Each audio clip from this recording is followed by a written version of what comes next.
പാലക്കാട് ജില്ലയിലെ ഒരു വലിയ പട്ടണവും മുനിസിപ്പാലിറ്റിയുമാണ് ചെർപ്പുളശ്ശേരി. പുത്തനക്കൽ ഭഗവതി ക്ഷേത്രം പോലെയുള്ള അറിയപ്പെടുന്ന അമ്പലങ്ങൾ ഇവിടെ ഉള്ളതുകൊണ്ടും കാളവേലയും പൂരവും നടത്തുന്ന ഒരു സ്ഥലമായതുകൊണ്ടും സംസ്ഥാനത്തിൻ്റെ വിവിധ ഭാഗങ്ങളിൽ നിന്ന് സന്ദർശകർ എപ്പോഴും ചെർപ്പുളശ്ശേരിയിൽ വന്നുകൊണ്ടേയിരിക്കുന്നു. ഇവിടെയുള്ള ഉത്സവങ്ങളും കലാപരിപാടികളും സംസ്ഥാനമൊട്ടുക്കും ശ്രദ്ധ പിടിച്ചു പറ്റിയിട്ടുണ്ട്. പാലക്കാട് നിന്ന് 43 കിലോമീറ്റർ പടിഞ്ഞാറ് മാറിയാണ് ചെർപ്പുളശ്ശേരിയുടെ സ്ഥാനം. ഏകദേശം 40,000 ആളുകൾ ഈ നഗരത്തിൽ താമസിക്കുന്നു. ഏറ്റവും അടുത്ത വലിയ പട്ടണം പെരിന്തൽമണ്ണയാണ്. 17 കിലോമീറ്റർ ദൂരമുണ്ട്. കോയമ്പത്തൂരിലേക്ക് 100 കിലോമീറ്ററും ദൂരമുണ്ട്. ഏറ്റവും അടുത്ത റെയിൽവേ സ്റ്റേഷൻ ഷൊർണൂറാണ്. വിദ്യാഭ്യാസപരമായി വളരെ ഉയർന്നു നിൽക്കുന്ന ഒരു പ്രദേശമാണ് Cherpulassery. Government higher secondary school ഈ പ്രദേശത്തെ ഏറ്റവും വലിയ വിദ്യാഭ്യാസ സ്ഥാപനമാണ്. ചെർപ്പുളശ്ശേരിയിലെ ഭൂരിഭാഗം കുട്ടികളും പഠിക്കുന്ന ഗവൺമെൻറ് ഹയർ സെക്കൻഡറി സ്കൂളിൽ ഉയർന്ന സൗകര്യങ്ങളുണ്ട്. വിശാലമായ ക്യാമ്പസും ആധുനികമായ ലാബോറട്ടറികളും ഇവിടെയുണ്ട്.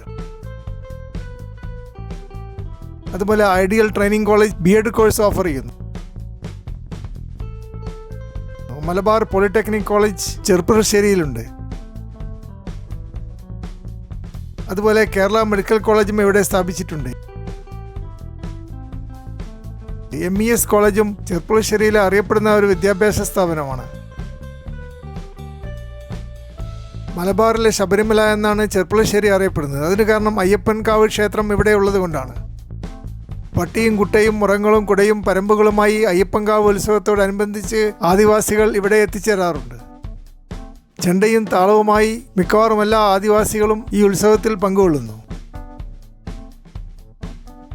പ്രശസ്തരായ പല സംഗീത വിദഗ്ധരും ചെർപ്പുളശ്ശേരി സ്വദേശികളാണ്. മദ്ദളവാദനത്തിലെ ഉന്നത ശിഷ്യനായ ചെർപ്പുളശ്ശേരി ശിവനും കഥകളിയിലെ പ്രഗത്ഭ ആചാര്യനായ സദനം കൃഷ്ണൻകുട്ടിയും ചെർപ്പുളശ്ശേരി സ്വദേശികളാണ്. 100 വർഷം മുമ്പ് മഹാത്മാഗാന്ധി ചെർപ്പുളശ്ശേരിയിൽ വരികയും ഗവൺമെൻറ് ഹൈസ്കൂൾ സന്ദർശിക്കുകയും ചെയ്തു. ഗാന്ധിജിയുടെ സന്ദർശന വേളയിൽ നട്ടുപിടിപ്പിച്ച ആൽമരങ്ങൾ ഇപ്പോഴും ചരിത്ര സ്മാരകങ്ങളായി നിലകൊള്ളുന്നു. ഇന്ത്യൻ പ്രധാനമന്ത്രി ജവഹർലാൽ നെഹ്റുവും ഇന്ദിരാഗാന്ധിയും ചെർപ്പുളശ്ശേരിയിൽ വന്നിട്ടുണ്ട്. അയ്യപ്പൻകാവിലെ ആദ്യത്തെ ആന കുഞ്ചു ചെരിഞ്ഞപ്പോൾ അതിനെ ദഹിപ്പിച്ച സ്ഥലമായിരുന്നു ഇന്നത്തെ മഞ്ചക്കല്ലിനടുത്ത ആനപ്പറമ്പ്. ഭൂമിയുടെ അതിർത്തി കാണിക്കുവാൻ വേണ്ടി സ്ഥാപിക്കുന്ന വലിയ കല്ലുകളെയാണ് മഞ്ചക്കല്ല് എന്ന് വിളിക്കുന്നത്. എന്നാൽ ചെർപ്പുളശ്ശേരിയിൽ ഇതൊരു സ്ഥലനാമമായി മാറിയിരിക്കുന്നു. ആധുനികമായ അനേകം റെസ്റ്റോറൻറ്റുകൾ ചെർപ്പുളശ്ശേരിയിൽ എവിടെ നോക്കിയാലും കാണുവാൻ പറ്റും. ഇപ്പോഴത്തെ ചെറുപ്പക്കാർക്ക് പരമ്പരാഗതമായ ഭക്ഷണത്തേക്കാൾ ഇഷ്ടം പാശ്ചാത്യ രീതിയിലുള്ള ഫാസ്റ്റ് ഫുഡ് ഇനങ്ങളോടാണ്. അതുകൊണ്ടാണ് കൂടുതലായി ഫാസ്റ്റ് ഫുഡ് റെസ്റ്റോറൻറ്റുകളും അറേബ്യൻ യൂറോപ്യൻ രുചികൾ നൽകുന്ന റെസ്റ്റോറൻറ്റുകളും ചെർപ്പുളശ്ശേരിയിൽ നിറഞ്ഞു നിൽക്കുന്നത്. പാരമ്പര്യത്തിൽ അധിഷ്ഠിതമായ ഒരു സമൂഹമാണ് ചെർപ്പുളശ്ശേരിയിൽ ഉള്ളതെങ്കിലും പുതിയ തലമുറ കുറെ കൂടി ആധുനികമായ കാഴ്ചപ്പാടുകളും പാശ്ചാത്യമായ ജീവിതശൈലിയും സ്വീകരിച്ചു വരുന്നതായിട്ടാണ് ചെർപ്പുളശ്ശേരിയിൽ കാണുവാൻ പറ്റുന്നത്.